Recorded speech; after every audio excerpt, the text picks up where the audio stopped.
Hello' everyone, আজি ভিডিঅ'টো ৰবাব টেঙা খোৱাৰ পৰা আৰম্ভ কৰিলোঁ। ইমান দিনৰ পৰা যে ৰবাব টেঙা খাবলৈ মন গৈ আছিল, আজি ঠিকছে খাই ল'লোঁ পূৰা।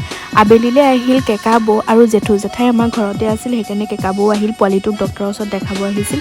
আৰু মায়ে আমাৰ পিছফালে কি লাগি আছিলে তাৰে দেখাই আছিল। আৰু ৰাতি ভাত পানী খাই কেকা বৌহঁত গুচি গ'ল, যিহেতু জেঠাই থাকিলে বাৰু। আৰু এইটো পোৱালিকো ভাত খুৱাইছিলে, মহা তীখৰ উৎপত্তি। আৰু সি মোক এয়া বাই দি আছিলে। আৰু ইয়া গাড়ী অকল গাড়ী চিনি পায়। কেকা বৌহঁতো গুচি গ'ল। আৰু এয়া হৈছে পিছদিনাখনৰ ভিডিঅ'। মোৰ কেক এটা অৰ্ডাৰ আছিল, তাৰে মই এইটো বনাই আছিলোঁ। আৰু কেনেকুৱা লাগিছে কেকৰ ডিজাইনটো জনাব নাপাহৰিব। আৰু মোক ইনষ্টাগ্ৰামত মেছেজ দিব পাৰে কাৰোবাক লাগিলে। আৰু এয়া মই বনাই আছোঁ ধনিয়া চাটনি, আৰু তাতে দি দিছোঁ জলফাই দি, খাবচোন বিৰাটে বেছি টেষ্টি লাগে। তাৰ পাছতে এয়া হৈছে আজিৰ ৰাতিৰ থালিখন। আৰু চিকেনটো ময়ে বনাইছিলোঁ বাৰু, বিৰাটে বেছি টেষ্টি আছিলে। আৰু আজিৰ ভিডিঅ'টো ইমানেই আছিলে, বাই।